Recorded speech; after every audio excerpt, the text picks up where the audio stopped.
Hola, hola, hola, muy buenas noches, bienvenidos, bienvenidas. Es lunes en la noche, hay Plus Vida Talk, así que espero que estén conectándose desde los diferentes países. Les agradecemos mucho los mensajes durante la semana que nos van compartiendo.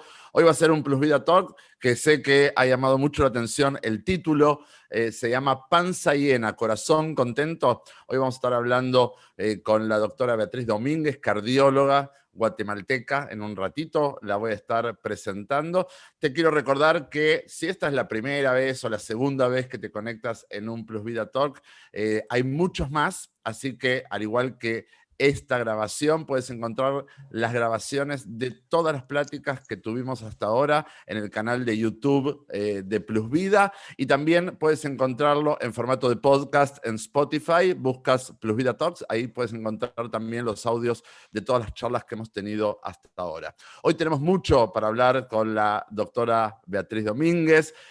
Vamos a aprender que parece que con el sobrepeso y con la obesidad no solamente pierde forma el cuerpo, sino que el corazón también parece que pierde su figura. Quiero darle la bienvenida a Beatriz. Hola, ¿cómo estás? Buenas noches, gracias por acompañarnos aquí en este talk. Hola, ¿qué tal? ¿Cómo están? Mucho gusto en saludarlos y gracias por la invitación a esta plática y con ese tema tan interesante.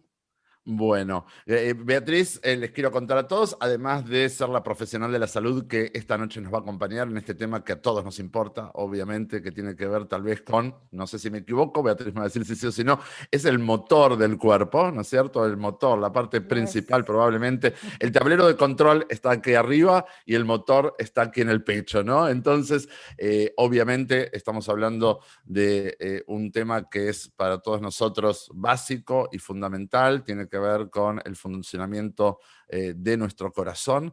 Y dentro de toda esta temática, nosotros aprendemos que de todas las patologías que cualquier persona puede padecer, obviamente hay algunas más graves y algunas menos graves, ¿sí? Y obviamente hoy teniendo aquí a Beatriz me va a decir la patología coronaria es la más complicada de todas, ¿no? Yo le diría que, bueno, podemos estar de acuerdo, pero desde mi lugar, humildemente, yo digo que tal vez la peor de todas las patologías es la del sobrepeso y la de la obesidad, ¿no? La del exceso del porcentaje de grasa en el cuerpo. ¿Y por qué digo que es la peor de todas? Porque afecta a todo el sistema. Afecta, por supuesto, al corazón, pero afecta también al funcionamiento de todas las partes de nuestro organismo. Y hoy vamos a ver justamente y de forma puntual cómo afecta al funcionamiento coronario. Vamos a ver cuando nos estamos cuidando, cómo no solamente estamos reduciendo el peso y mejorando la situación de nuestra estética, sino que vamos a ver que probablemente cuando decimos que alargamos nuestra esperanza de vida, probablemente es muy real. En el caso de Beatriz, además de ser hoy nuestra profesional de la salud invitada, que nos va a enseñar, vamos a tratar de aprender mucho esta noche. Beatriz además también es paciente del tratamiento de Plus Vida. Si quien está conectado o está conectada, sabemos estos espacios de Plus Vida Talk son abiertos a la sociedad. La idea es compartir, es informar.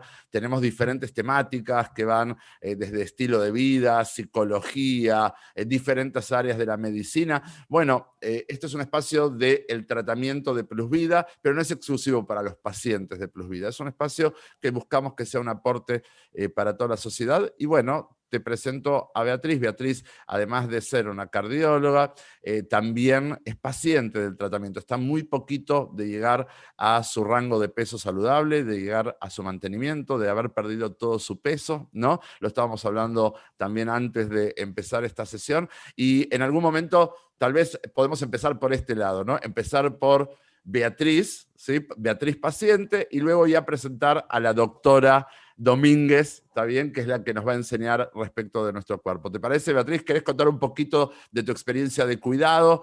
¿Cómo te ha ido con esto? Y después ya empezamos porque tenemos un temario de preguntas muy grande.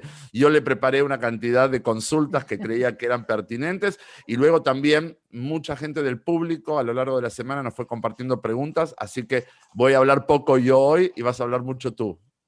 No, pues muchas gracias de nuevo por la invitación. Creo que es un tema súper importante para todos, la verdad, tanto para como pacientes, como médicos, como parte de la sociedad, que este tema quede quede como en la mente de las personas es muy importante.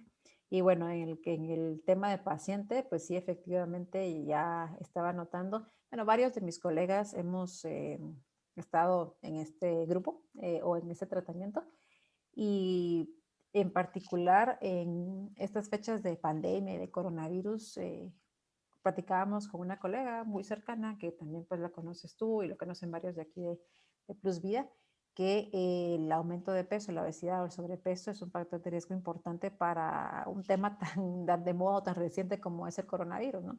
Y platicábamos sobre una jovencita que no, que es joven, que no tenía factores de riesgo adicionales, pero que su sobrepeso y lo que conllevaba eso, que tenía un poquito de glucosa alterada en ayunas, o sea, alguna alteración del azúcar en la sangre, era el único factor de riesgo que le había llevado a comportarse mal en la enfermedad durante el padecimiento del coronavirus.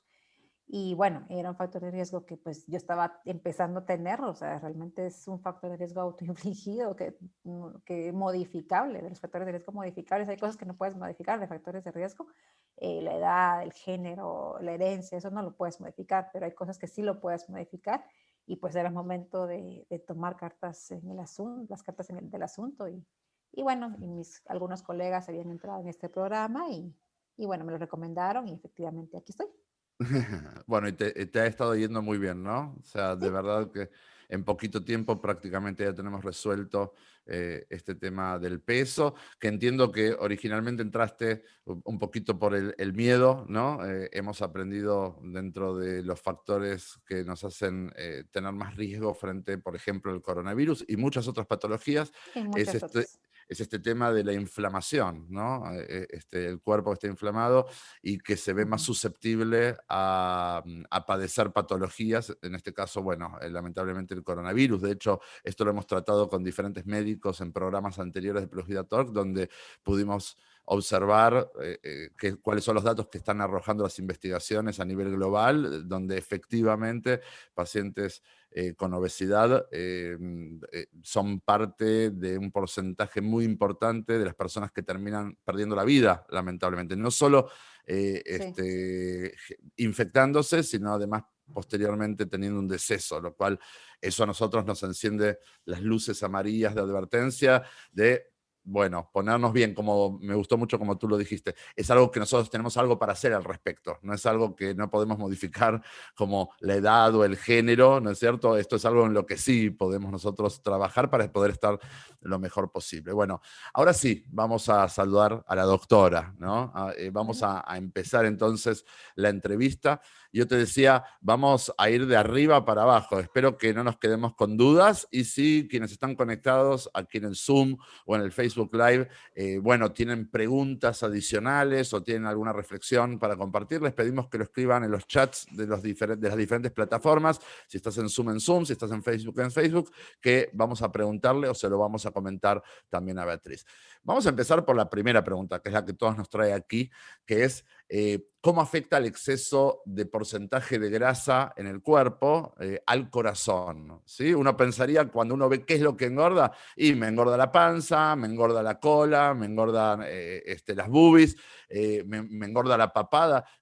¿Cómo influye al corazón ese exceso de grasa? Bueno, en algún momento lo platicamos en alguna de las sesiones de la noche, creo yo que fue, que bueno, que efectivamente la obesidad, el sobrepeso, em, se da por la hipertrofia de los adipocitos. O sea, todos tenemos células de grasa en el cuerpo, pero cuando estas como que se hinchan o aumenta su masa, el adipocito, empieza a producir algunas sustancias que son proinflamatorias o más sustancias proinflamatorias o algunas otras sustancias que tienen diferentes efectos a nivel corporal y a nivel cardiovascular específicamente, que estamos hablando ahorita de lo cardiovascular. Y esto puede conllevar a algunos desenlaces, algunas patologías como que van a tener finalmente afección cardíaca. Por ejemplo, el aumento de leptina, el aumento de algunas sustancias como que son parte de un sistema que se llama eje renina-angiotensina-aldosterona, que es muy frecuente escucharlo en medicina o en cardiología. El aumento de estas sustancias van a llevar a hipertensión, por ejemplo, y esta hipertensión pues, te va a llevar a problemas cardíacos, a cardiopatía hipertensiva y finalmente pues a insuficiencia cardíaca si eso no se controla a largo plazo. Entonces, la obesidad es un factor de riesgo per se que conlleva más factores de riesgo que finalmente van a tener un impacto en el sistema cardiovascular y específicamente en el funcionamiento cardíaco. Ujú. Y básicamente estas sustancias van por el torrente sanguíneo. Sí, sí, todas estas adiposinas o citocinas proinflamatorias es algo que se secreta y está en todo tu cuerpo, pues está en todo el cuerpo, o sea, está en el torrente sanguíneo, llega al músculo estriado, llega al corazón, llega al hígado, al páncreas, va a tener también implicaciones a nivel del funcionamiento del páncreas y el procesamiento del azúcar, de la glucosa, o sea, te puede llevar a diabetes, primero a resistencia a la insulina y luego pues a una hipersecreción de insulina y luego pues a diabetes, pues o sea, sí tiene implicaciones en muchos órganos y sistemas del cuerpo. Ok, ok.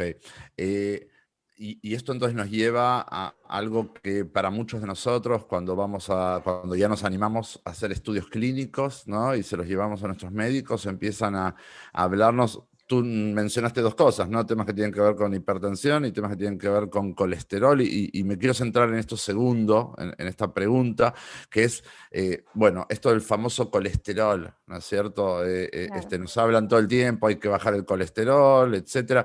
Eh, si fuéramos niños, ¿cómo nos explicarías? ¿Qué es el colesterol? ¿Qué es? ¿Sirve para algo? ¿Cómo nos afecta? Pues mira, el colesterol, no te voy a decir que no necesitemos de colesterol, o sea, sí necesitamos de algún tipo, una basal de colesterol, porque nos ayuda al transporte de diferentes sustancias y finalmente pues es algo que así que no existiría si no fuera parte de la naturaleza y fuera útil, pero en exceso es donde causa problemas. O cuando hay no hay un balance adecuado del LDL, que es un tipo de colesterol, con el HDL, que es el tipo de colesterol que se conoce como bueno y malo, entonces hay un transporte inverso del colesterol y que no hay, perdón, un suficiente transporte inverso del colesterol y bueno, entonces toda la regulación del mismo se pierde. O sea, realmente el problema no es que tengas o no tengas colesterol, porque siempre lo vas a tener, sino que tengas un exceso de colesterol que no te es útil, que te puede lesionar el endotelio, que te puede, los vasitos, las arterias, y bueno, que se puede quedar en muchos otros lados, en muchas otras partes de tu cuerpo. Uh -huh. Entonces, pues finalmente, si hablamos de cardiopatía isquémica, por ejemplo, o del corazón, bueno, ese es un ejemplo de todo lo que puede suceder. Se va depositando en las arterias, en el endotelio, que es la parte de adentro de las arterias, y te puede llegar a obstruir las arterias. Y bueno, eso te lleva a infartos, y a falla cardíaca después, y arritmias, y etcétera.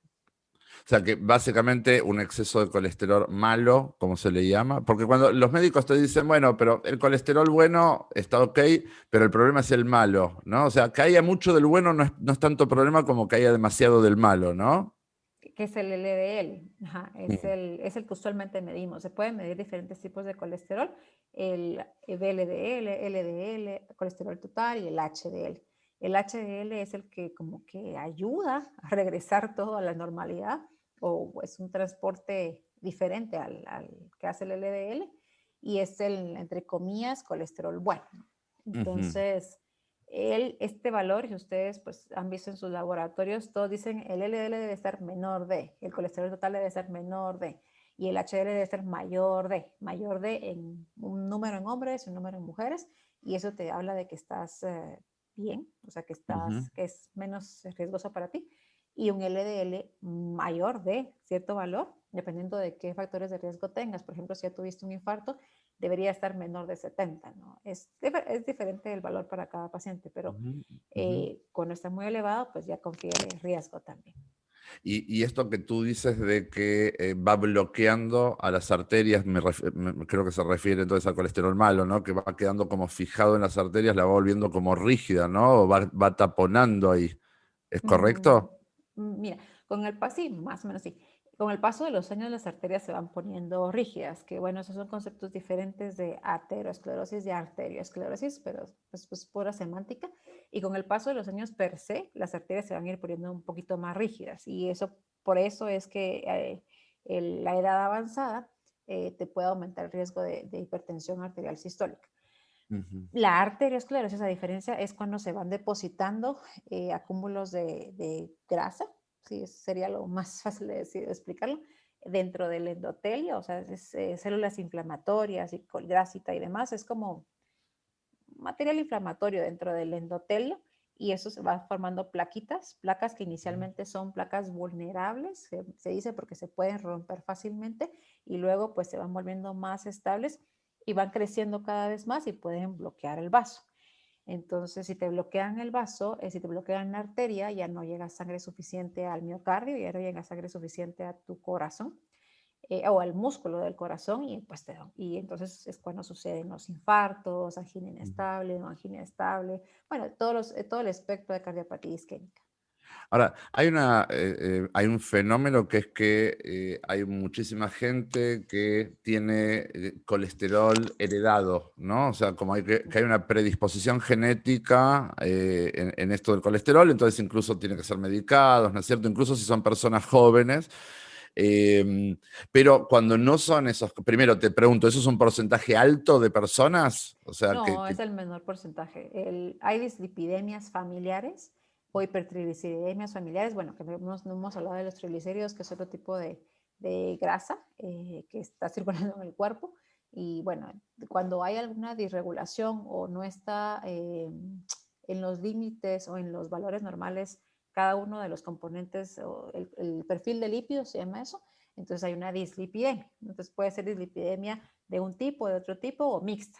La más frecuente es que sea mixto, pues que hayan varias líneas del perfil de lípidos alterado. Y lo más frecuente es que, como tú bien dices, pues sí hay personas que sí tienen algún tipo de carácter hereditario o si tienen una herencia, si es una dislipidemia familiar.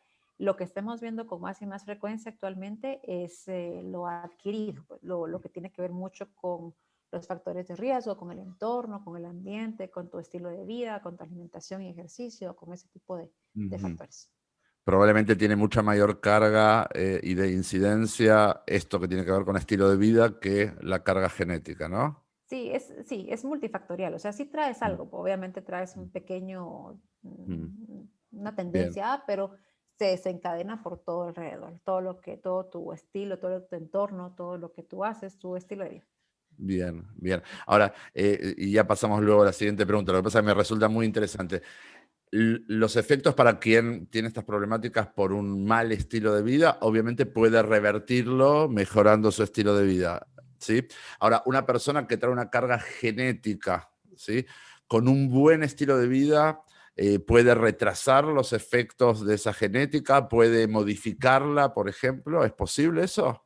Modificar la genética es difícil, la verdad que si ya traes una hereditaria, probablemente sí vas a mejorar los valores o obviamente te va a ir peor si comes muy malo o si tienes un estilo de vida caótico, pero sí lo más seguro es que tengas que recibir medicación Ujú. y que tengas que tener un control estricto de tus factores de riesgo, porque si ya tienes una carga genética importante y encima de tú le estás aumentando con tu estilo de vida malo, entonces pues eso va Claro. a ser caótico, ¿no? Bien, bien.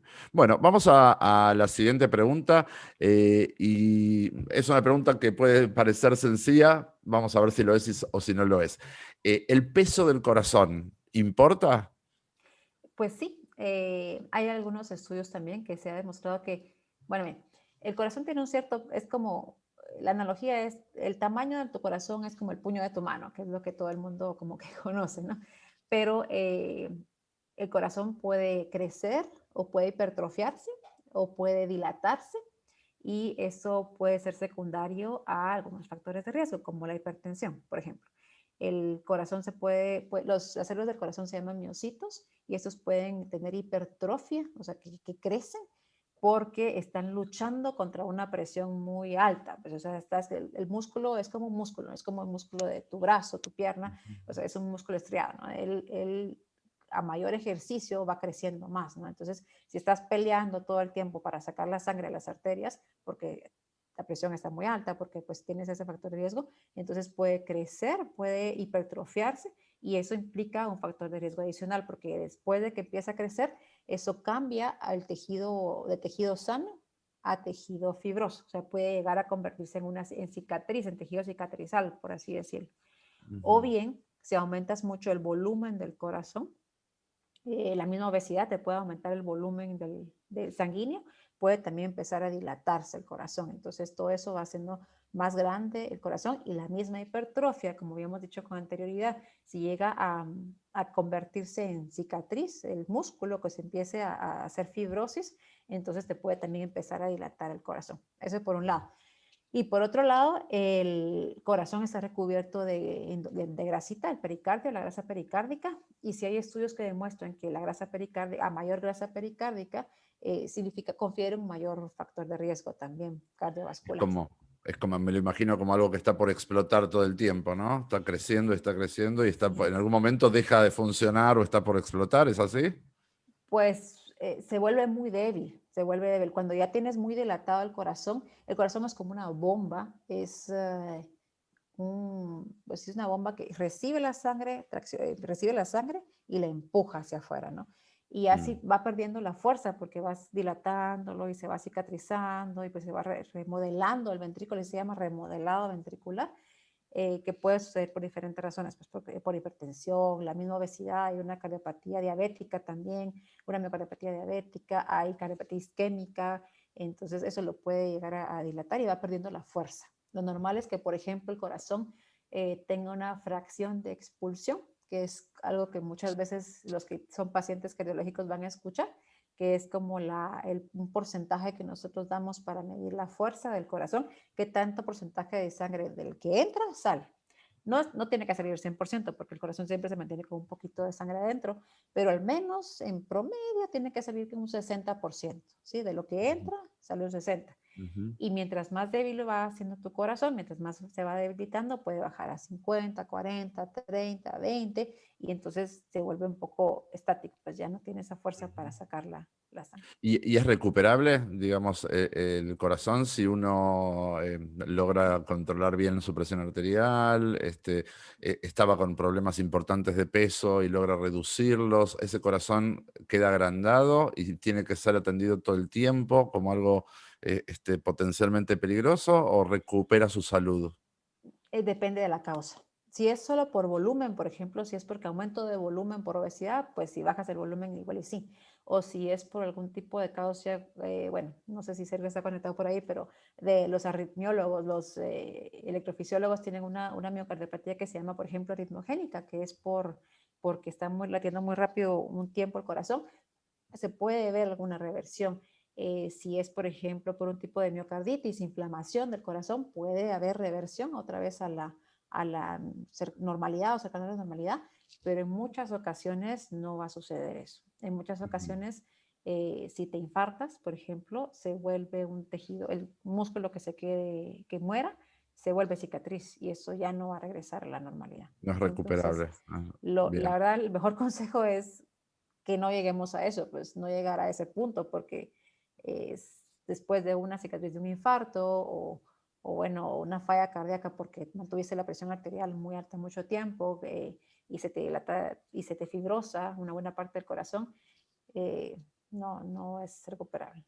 Esto me recuerda, tú recién mencionabas al doctor Sergio Leal, con quien me une una amistad y aparte tenemos todo el tiempo, digamos, tenemos espacios de interconsulta, y él siempre me decía que cuando llegan sus pacientes al consultorio, él siempre les dice, mira, yo lo que quiero es ayudarte a que estés mejor, no quiero estar dando todo el tiempo medicamento, porque con el medicamento sencillamente es un paliativo, no estás curando, ¿no? Claro, Pero básicamente creo que él a lo que apunta, al igual que yo, que coincidimos filosóficamente, es a poder apostar a un cambio de estilo de vida, ¿no? Que permita que incluso cuando ya existen consecuencias por un mal estilo de vida, ¿no? Hay consecuencias que son muy claritas y las podemos ver, por ejemplo, la segunda razón de índice de mortalidad en muchos de nuestros países, a veces es la primera, es diabetes tipo 2, ¿no? Que es como, claro. digamos, es autoadquirida.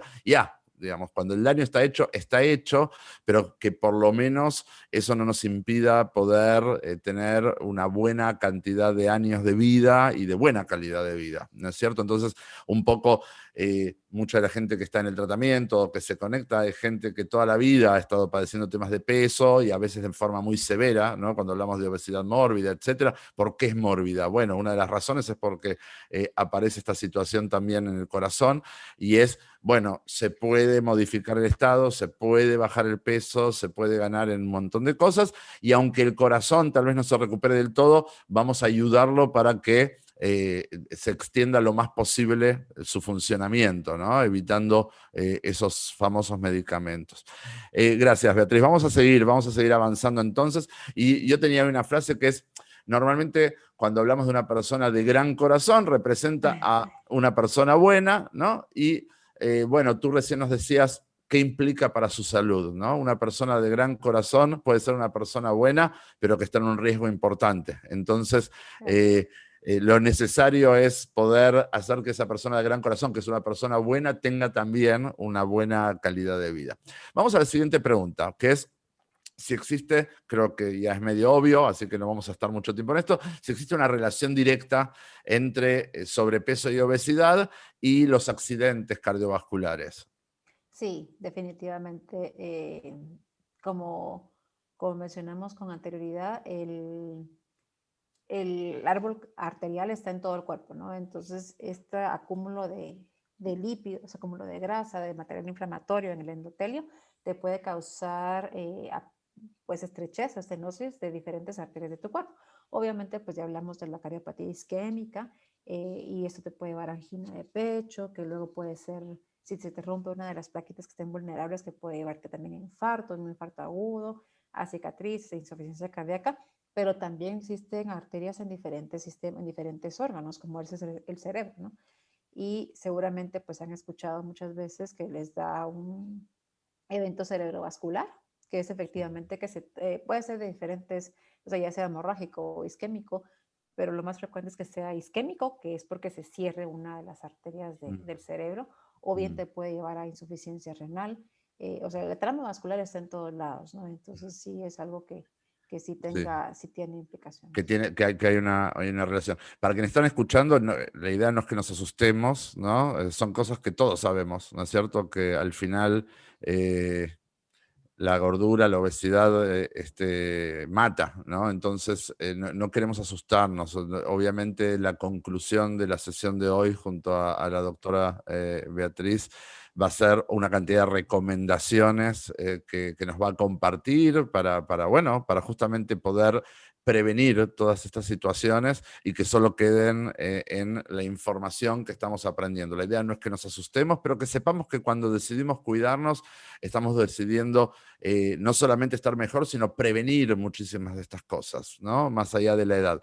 Y bueno, te voy a hacer una pregunta que creo que es de las preguntas más interesantes y vamos a dedicar de todas formas toda otra sesión a este tema. No sé si va a ser contigo, Beatriz, si vas a tener ganas, te súper invito, pero que es una pregunta que muchas veces me hacen las personas, que es si nuestras emociones impactan en la salud de nuestros corazones.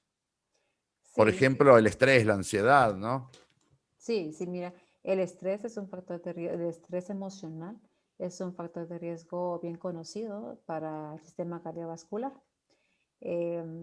Incluso muchas veces pues nuestro sistema adrenérgico es el que nos mantiene así como despiertos, sin constante alerta, el que esté siempre activado, sí te puede llevar a diferentes situaciones cardiovasculares, a cuestiones arrítmicas o cuestiones también de hipertensión.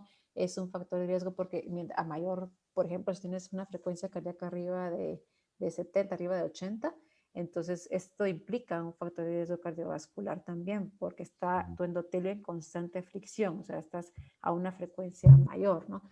Por eso, si te das cuenta, cuando empiezas a hacer ejercicio, a bajar de peso, a disminuir tu estado proinflamatorio, la frecuencia cardíaca también va a ir mejorando, va a ir bajando, ¿no? Y entonces es un factor de riesgo que va disminuyendo, va desapareciendo. Entonces, Algo interesante de esto es que cuando nosotros hablamos de las emociones, ¿no? Normalmente las simbolizamos en el pecho, ¿no es cierto? Obviamente que hoy estamos hablando con Beatriz, es una especialista del corazón. Las emociones no pasan por el pecho, ¿no? Pero desde la antigüedad se sitúa a las emociones, a todo el proceso emocional y los sentimientos por el pecho, ¿no? Y esto tiene mucho que ver con que incluso en la antigüedad se podía señalar a la emoción en el pecho porque era lo que se alteraba, ¿no? Porque se aceleraba el corazón o se acelera el corazón, o la tristeza se puede sentir como que uno tiene un vacío en el corazón, ¿no?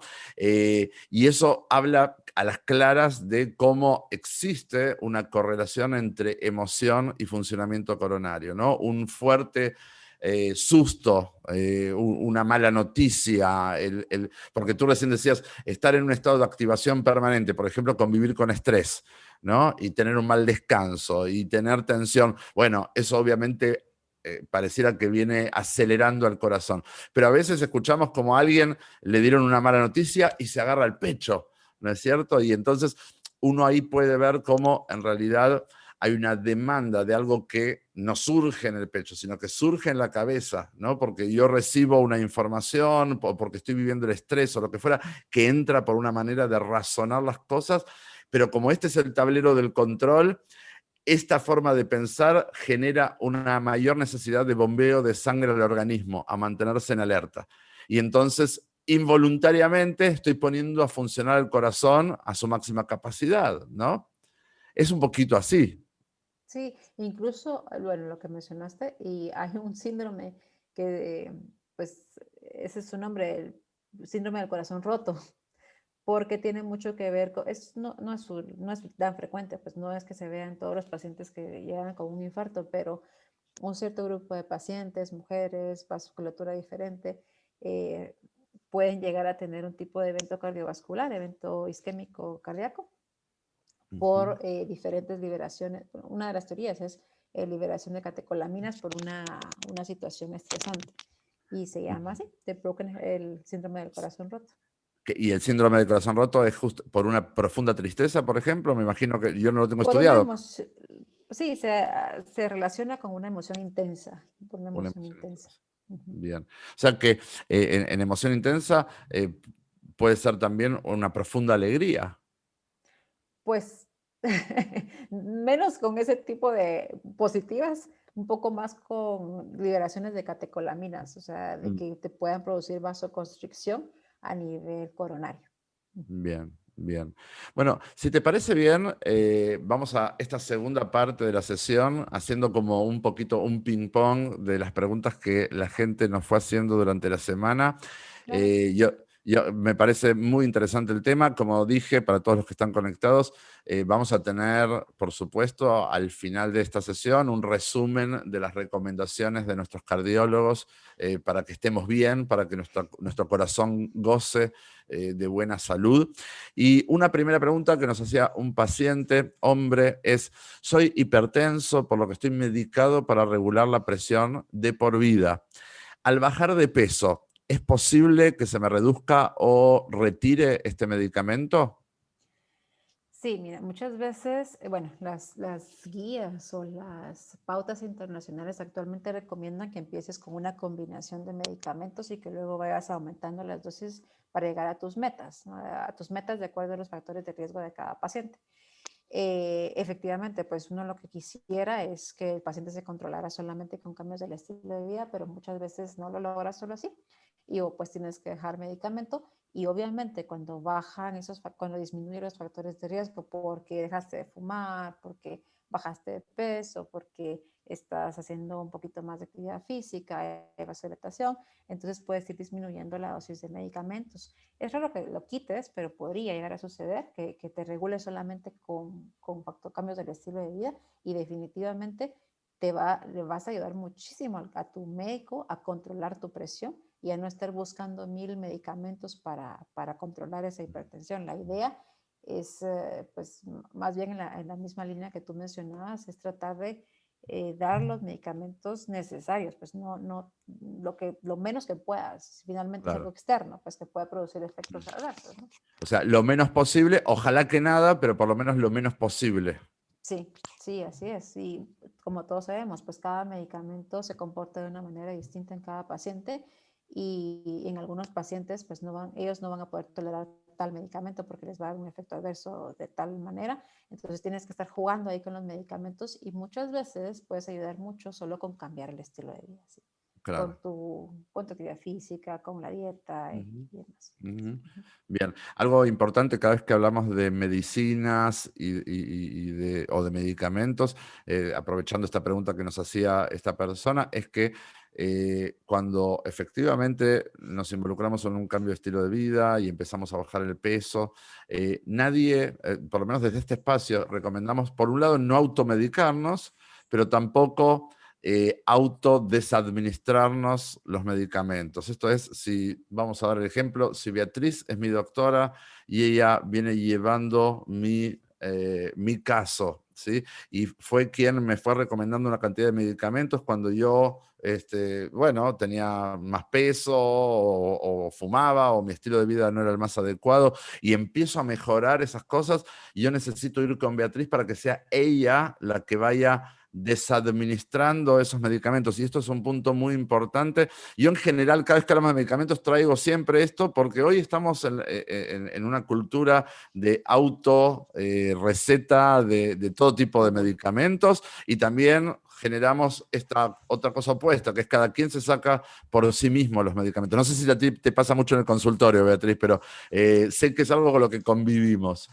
Sí, sí, sí. Y también está ahora que tienes mucho acceso a información médica inclusive. Entonces, muchas veces los pacientes se empiezan a googlear o a buscar en internet y ven que esta cosa puede producir esto, que no puede producir esto, que ya tengo un nivel bueno de colesterol o de la presión, entonces me lo quito. Y pues esto tiene que ser realmente individualizado, no se puede generalizar y para cada paciente de acuerdo a lo que te vaya diciendo tu médico, pues por Ujú. cada diferente situación que tú tengas. Muy bien, muy bien. Vamos a la siguiente. Si, bueno, ahí nos preguntaban de vuelta la diferencia entre el colesterol bueno y el malo, y esto ya fue respondido. Aquí sí preguntan de vuelta sobre el colesterol, que ya fue respondido, pero también sobre los triglicéridos y cómo afectan al sistema cardiovascular. ¿Los triglicéridos afectan igual que el colesterol? Es un tipo de grasas, o sea, es parte del perfil de lípidos y sí te puede llegar a afectar el sistema cardiovascular, claro, y también otros órganos. Por ejemplo, si tienes, pues, tenemos pacientes que a veces tienen niveles de triglicéridos sumamente elevados, en ellos pues hacemos diferentes, bueno, o nutrición hace diferentes recomendaciones también en cuanto a dieta, disminución de harinas refinadas, de panes, pastas, ese tipo de cosas. Y incluso estos pacientes cuando tienen arriba de 1500, por ejemplo, es un factor de riesgo para presentar pancreatitis. O sea, te puede dar hasta una pancreatitis por esos valores de triglicéridos. Entonces, pues sí, obviamente, pues sí tiene afección, sí puede afectar a nivel cardiovascular. Debes de Ujú. tratarlos y debes de mejorarlos, pero también puede afectar a otros órganos. Y van de la mano normalmente cuando uno está cuidándose bien por el colesterol, ¿se resuelve también los triglicéridos o son como cosas diferentes? Son diferentes líneas del perfil de lípidos, pero casi siempre te cuidas y te cuidas de todo, pues o sea, Bien, van bien, disminuyendo. Muchas veces perfecto. pues sí tenemos que optar con un otro medicamento y hacer algunas intervenciones médicas, pero pues el cambio del estilo de vida debería de mejorarlos también. Muy bien, muy bien. Hay una pregunta que nos hacen que es ¿por qué se recomienda moderar o retirar la sal a personas que padecen de presión alta? Ok, sí. Pues sí, la OMS tiene efectivamente esa recomendación que disminuya la ingesta de sal, lo más, no lo más, pero sí 2 gramos al día, 4 gramos al día de sal, 2 de sodio, y eso es que tiene mucho que ver con la retención de líquidos, o sea, entre comillas, pues la retención de líquidos porque aumentas el volumen intravascular y eso puede aumentar también la presión arterial. Entonces, si todo paciente hipertenso debe moderar el consumo de sal. Realmente en muchos países incluso está prohibido ya que o en algunos países, que los restaurantes pongan el salero en la mesa. Pues no, debe de ser Ujú. solo lo que sea lo necesario para darle saborcito y ya nada más.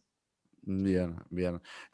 Ahora, en este tema puntualmente de la sal, ¿qué pasa con los productos industrializados, por ejemplo? Muchísima sal. los productos, muchos de los alimentos procesados tienen muchísima cantidad de sodio, muchísima sal. La salsa soya incluso tiene, algunos tipos de condimentos tienen muchísima cantidad de sodio, algunos tipos de bebidas que parecen dulces, pero pues que también tienen mucha cantidad de sodio. Entonces, sí tienes que estar checando, o lo ideal sería que checaras en la información nutricional la cantidad o el porcentaje y los gramos de sodio que tiene cada uno de los alimentos. Bien. O Bueno, con perdón, sí, la verdad es que lo ideal sería que con tu experto en nutrición, o sea, que con tu nutricionista lo checaras. perfecto, perfecto. Pero básicamente, bueno, algo que aprendemos es que todo este tema de la sal o de los productos sódicos, el asunto es que no genere un tipo de retención de líquidos en el cuerpo que sea un sobretrabajo para el funcionamiento cardíaco, ¿no? Esto es lo que entendemos. Esta es la razón, básicamente, ¿no? Sí, sí, sí, es como, sí, el cuerpo va a tener que manejar más volumen y finalmente pues esto sí puede llevar a más factores de riesgo, hipertensión y como te digo, la hipertensión mal controlada pues te lleva a dilatación del corazón, etcétera. Muy Sí, bien, es un muy fuerte bien. riesgo. Nos hacen dos preguntas que te las puedo unir en una, me parece, que es ¿qué problemas cardiovasculares puede desarrollar una persona con obesidad? Y si es la obesidad la principal causa de hipertensión y accidentes cardiovasculares y cerebrovasculares. Ok, yo creo que en este punto tal vez se le podemos decir a Mari que nos ponga una de las diapositivas. Mientras tanto les voy explicando. Eh, sí, efectivamente la obesidad eh, tiene diferentes efectos cardiovasculares y hasta el 75, en algunos reportes, hasta el 75% de la incidencia de hipertensión se va a relacionar directamente con la obesidad. Y si me puedes pasar, por favor, dos diapositivas más adelante. La otra. Entonces, vean ustedes que la anterior, ¿no? Que hay diferentes estadísticas en donde el índice de masa corporal es la línea que está abajo, la línea X, y que está, bueno, menos de 18, 18, 24, 18, 25, que es lo normal, arriba de 30, que es la obesidad, arriba de 35, 25, 29 sobrepeso, y a mayor índice de masa corporal, mayor incidencia de mortalidad cardiovascular. Y ustedes pueden ver también que si tiene hipertensión, esto va a ser peor aún, hasta un 29.1% de mortalidad cardiovascular al paciente que es obeso e hipertenso. Entonces, la relación es clara, pues es muy directa y bueno, y esto sabemos que sí lo podemos, que sí podemos intervenir a este nivel. Bien, bien. Vamos a continuar gracias ahí al equipo. ¿Había otro slide que querías mostrar, Beatriz? No, realmente los slides previos es para que vean, o el anterior, es para que ustedes vean la complejidad, si quieren pueden regresar uno, la complejidad de cómo los adipocitos, que es el acúmulo de bolitas que están a su mano izquierda, pueden llevar finalmente a la hipertensión. Pues es un sistema bien complejo de liberación de varias sustancias, de leptina, disminución de adiponectina, bueno, muchísimas sustancias que finalmente van a llevar a la hipertensión. Esto sucede dentro de tu cuerpo, aunque tú no lo estés notando. Y dos diapositivas más adelante, si me puedes hacer favor, Mari, esto también va a suceder con la diabetes. ¿Okay? Entonces, así como está promoviendo la hipertensión, así va a estar promoviendo diferentes eh, alteraciones, como puede ser pues, la diabetes con afección hepática, muscular y pancreática. Entonces, eso Bien, básicamente. muy bien, muy bien. Gracias, Mari. Eh, te quería preguntar, tal vez de las últimas preguntas que tenemos de la gente, tengo también por ahí alguien en Facebook Live hizo una pregunta más, pero ¿actualmente se conoce la prevalencia del riesgo cardiovascular por obesidad? La prevalencia de riesgo cardiovascular por obesidad. Mira, esto ha sido variado y ha ido aumentando. La obesidad en los años 80, según algunas publicaciones, tenía más o menos el 40% y esto llegaba a tener hasta dos terceras. Actualmente, algunos grupos de población o poblacionales tienen un porcentaje mayor de 70% de personas obesas o con sobrepeso. Entonces, pues sí es alarmante en el sentido que pues incluso en algunos reportes o que son más que todo proyecciones a futuro, mencionan que si todo el mundo sabe pues que los años que vive cada persona pues van aumentando, la sobrevida de que las personas van aumentando, pero consideran o han hecho algunos cálculos que si sigue esta epidemia, porque ya pues es una epidemia de obesidad, esto va a dejar de aumentar la sobrevida y puede disminuir o parar o reducirse, o sea, es que hacer que la gente se muera antes por Sí. este factor de riesgo. Sí, es uno de los dramas. De hecho, se dice que la próxima, o de esta, digamos, esta generación de niños podría ser la primera generación que muera a una edad temprana, más temprana que los padres, ¿no? En el sentido de que va a vivir menos años que la generación anterior. Y ahí estamos viendo entonces cómo aparece este deterioro. Es grave, ¿no? Es grave si estamos hablando de que a nivel global, justamente la OMS que tú antes mencionabas, declaró ya hace algunos años que es una pandemia, ¿no? El problema de la obesidad es un tema importante. Pero bueno, lo bueno es que hay algo que se puede hacer al respecto, ¿no es cierto? Que en un Claro. momentito vamos a estar hablando de ello. Mercha, que está en Facebook, hace una pregunta. Dice, ella quiere saber cuál es el porcentaje de grasa como máximo que debe tener en su organismo teniendo 42 años. Yo tengo aquí una tabla, esto se maneja por un rango de tablas. ¿Tú lo tienes presente más o menos? ¿Cuál es el porcentaje de grasa para mujer? No, mira, es diferente para cada edad y para cada género, así que Sí, eso es sí. de Pero nutrición. básicamente, para lo que pregunta Mercha, entre los 40 y los 59 años, que son tres rangos, digamos, de 20 a 39, de 40 a 59, de 60 a 79, le voy a decir los rangos saludables para los tres rangos de edad. De 20 a 40, digamos, mínimo 21, máximo 33. ¿Sí? De 40 a 59, de 40 a 60, mínimo 23%, máximo 35% de grasa. Eso es el saludable. Y de 60 a 79, mínimo 24, máximo 36%. ¿Sí? Entonces esta es la pregunta. Es de todas formas información que sí de verdad se puede googlear. ¿Sí? Entonces uno puede poner porcentaje de grasa en el cuerpo y ahí aparecen cuáles son aproximadamente los rangos de porcentaje de grasa adecuado por género y por edad también. Bueno, Beatriz, llegamos a la parte en que ya nos has asustado con todo lo que pasa con un exceso de porcentaje de grasa en el cuerpo, que está generado por un estilo de vida, por supuesto, engordante. Y como dijimos, queremos no irnos a dormir nerviosos y asustados, sino saber qué podemos hacer al respecto, ¿no? ¿Cuáles son tus recomendaciones? Las recomendaciones de todos los cardiólogos y de los médicos, pero aquí estamos entre tú y yo, es un café, ¿está bien? Estamos en confianza, nos conocemos. ¿Cuáles serían tus recomendaciones que son cosas que yo puedo poner en práctica inmediatamente para poder, por un lado, modificar mi estado y por otro lado, prevenir todas las cosas horrorosas que hoy nos contaste?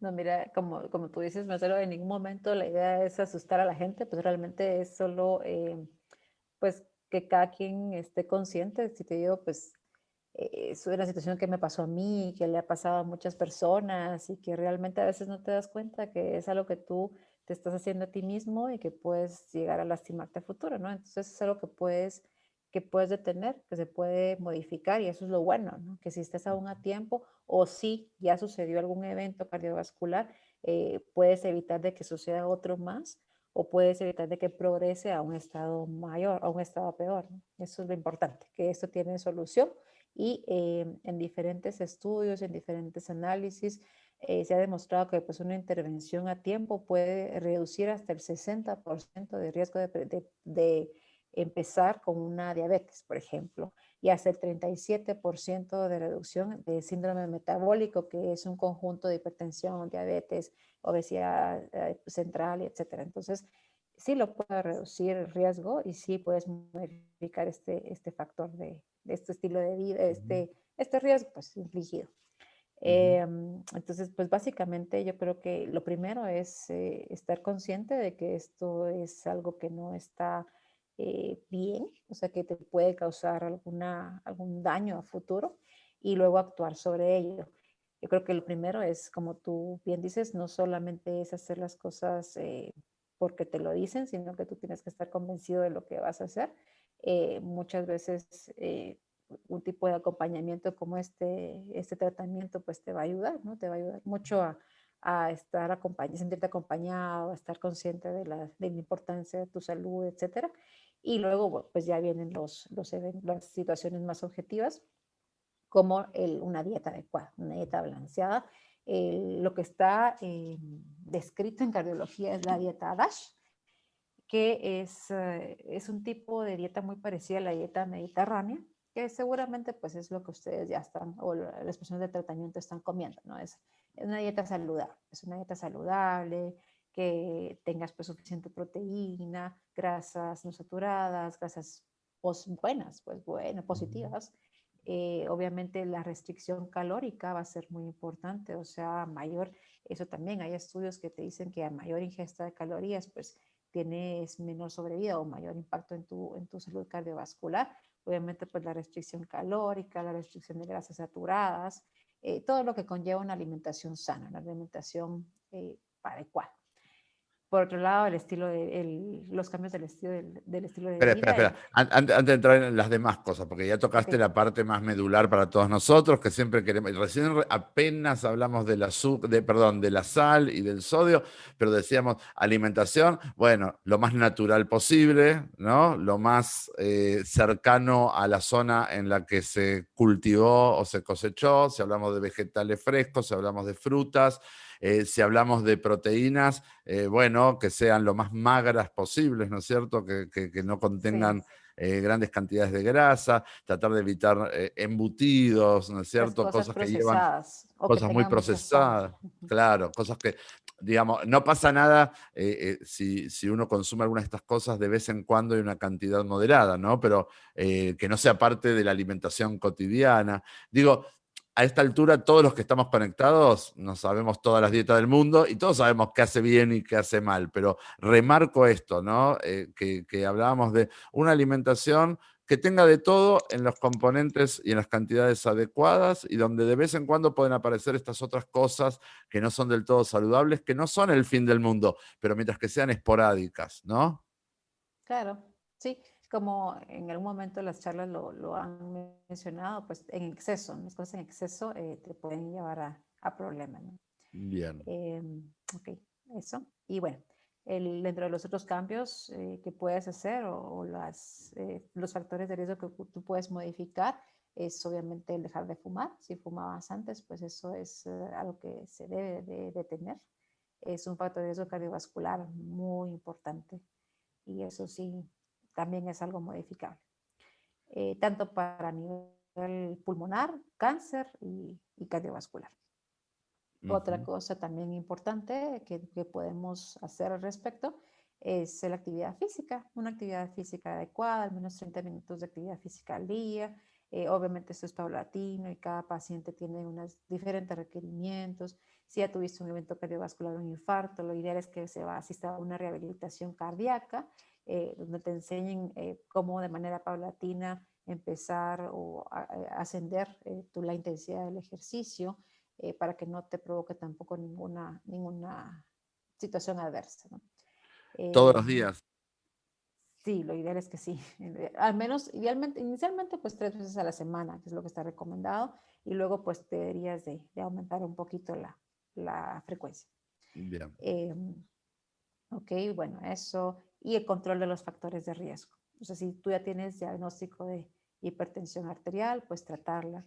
De diabetes mellitus, pues tratarla.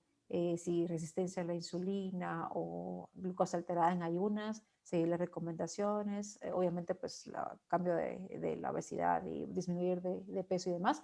Y bueno, las recomendaciones médicas que te den. Eh, que el estrés emocional es otro factor de riesgo del que hablábamos con anterioridad. Es muy difícil que te alejes del mundo, que dejes de tener esas situaciones estresantes en tu vida, pero pues sí quizá alguna terapia conductual que te ayude a canalizar la situación o que manejes de diferentes maneras el estrés. Eso nos va a ayudar también mucho y va a disminuir ese factor de riesgo. Y Claro. bueno, De eso hecho, yo te voy principalmente. interrumpiendo, ¿no? Pero en esto del Dale. estrés emocional, etcétera, bueno, por un lado, hay mucha gente que va incluyendo, por ejemplo, las meditaciones, ¿no es cierto? La respiración consciente. Bueno, hay un montón de estrategias distintas que uno puede ir buscando e ir encontrando. Eso es por un lado, ¿no? Para poder ir calmando la situación y también, como bien decía Beatriz, bueno, cuando a veces uno siente que hay emociones que nos cuesta aprender a manejar mejor o a controlarnos nosotros mejor frente a esas emociones, cómo aprender a procesarlas también diferente, ¿no? Porque a veces no nos damos cuenta, pero nos estamos enfermando a nosotros mismos, ¿no? Y no tiene mucho que ver, o no tiene tanto que ver, yo siempre explico, con lo que pasa, sino con lo que hago con lo que pasa. ¿No es cierto? Entonces, no todas las cosas nos afectan de la misma manera y esto significa no porque las cosas sean más o menos importantes, sino por cómo nosotros nos vemos afectados por esas cosas, cómo nosotros dejamos o procesamos esas cosas que pasan a nuestro alrededor. Te quería preguntar, no sé si lo ibas a mencionar, respecto del descanso.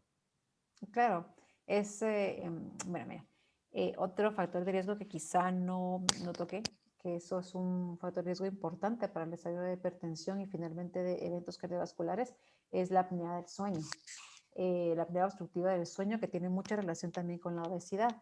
Hay diferentes tipos de apnea del sueño, que ahí está la central, que pues no tiene mucho que ver con la obesidad, pero pues también existe y tiene un poco más de relación con la obesidad, la apnea que se provoca por diferentes obstrucciones del sistema respiratorio, ¿no? Entonces, eso también, al mejorar el sobrepeso o la obesidad, vas a disminuir un poquito ese factor de riesgo y probablemente mejor, y seguramente va a mejorar si tienes a nivel, eh, pues, orgánico, cuello, boca, o sea, deterioro de la neurología, va a mejorar la apnea del sueño. Obviamente, pues en muchas ocasiones vas a necesitar un CPAP, pues, pero eso te va a ayudar a descansar un poquito más y finalmente también te va a llevar a disminuir la presión arterial y va a disminuir tu riesgo cardiovascular. Y por otro lado, un buen descanso te ayuda también a descansar las neuronas, a reponerte en general del día y bueno, tu cuerpo necesita descansar para seguir adelante, pues es parte de fundamental. Muy bien, muy bien. ¿Hay alguna recomendación más? Pues básicamente eso, mira, en último caso, te dije que la obesidad ya en últimas instancias, pues también se recomienda algún tipo de cirugía, pero serán casos específicos y también algunos medicamentos, ¿ok? Pero bueno, eso tiene que ser siempre controlado por médico que te vaya a llevar el control de esos medicamentos o que te esté recomendando alguna cirugía y que finalmente pues depende mucho de tu estilo, tu persona, pues, o sea, de qué padecimientos tengas y de tus factores de riesgo y lo que queremos lograr a futuro. Muy bien, muy bien. Beatriz, te quiero agradecer muchísimo. Gracias. Claramente la respuesta al título de esta plática, que era panza llena, corazón contento. La respuesta es que no está contento el corazón cuando nuestras panzas están llenas, ¿no?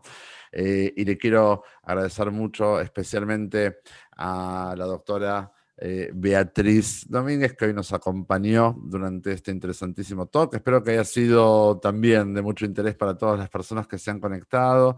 Quiero agradecer mucho también al equipo que siempre me acompaña. Yo siempre digo, somos algunos que estamos frente a la cámara, pero hay muchos detrás, ¿sí? En particular, quiero agradecer a Marí de Guatemala y a Esther desde México, que están ahí conectadas, que son las que permiten que cada uno de estos programas salga tan bonito. ¿Te gustaría un mensaje final, Beatriz?